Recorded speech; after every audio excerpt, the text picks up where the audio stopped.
Number one, you have never met a millionaire. We studied 10,167 of them. Zero of them, precisely zero, said, I borrowed money on my car and arbitraged it into being a millionaire. Zero real millionaires do that. But how many real millionaires kept control of their money, kept debt on their real estate, and then continued to build their fortunes while they relied on fixed interest loans on their residential and commercial income properties?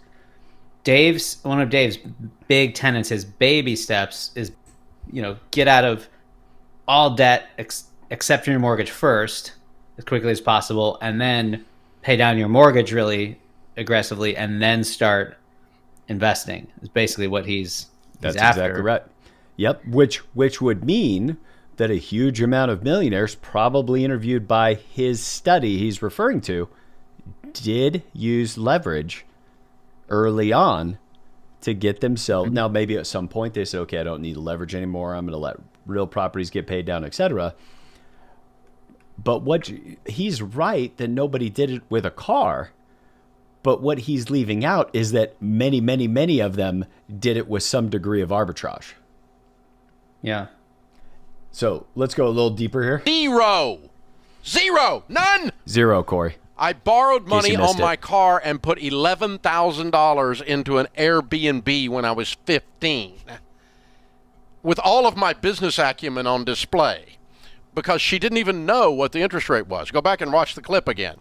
And they had to edit it. What was it? 3.5. Well, tell him again, Matt. Tell him again, darling, what you did. Oh. So see that? Like that right there. This is why people don't want to go meet with a financial professional. Know that if you guys ever have a financial person talk to you like that, it's really good reason to leave.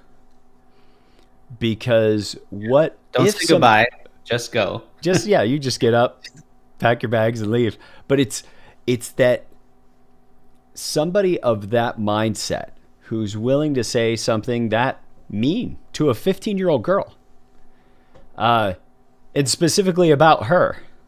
Probably the same guy would say, online bullying's no good. But he's willing to say these mean things about this 15-year-old girl, all because he doesn't like her strategy. Like, now, what would he say about the 15-year-old girl if she said, I saved up money, I bought a cash used car, I'm dollar cost averaging into what Dave Ramsey refers to collectively as a good growth mutual fund.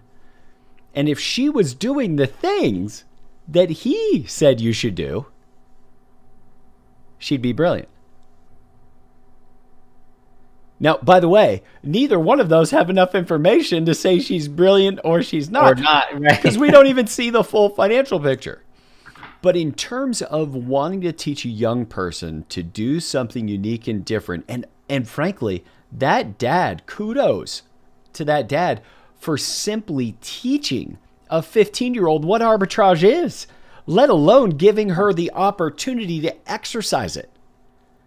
Like, that's a great dad.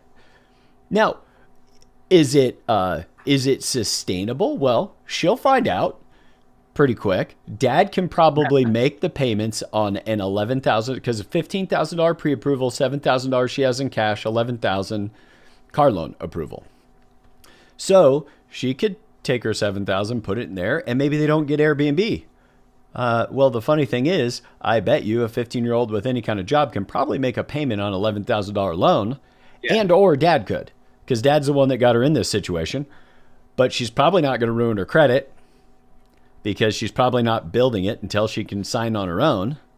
Right. And it's not enough money for her to get hurt with. What bothers some people is you're not doing it my way. We have clients that don't do it the way we recommend. And our job is to say, here's the outcome from the strategy you put together. Here's the outcome from the strategy we put together. And here are the differences. And they get to choose.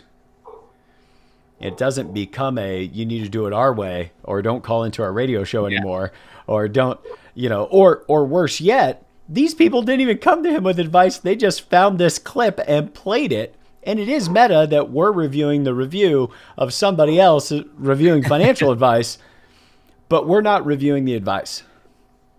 We're reviewing the orientation that people are afraid of with money.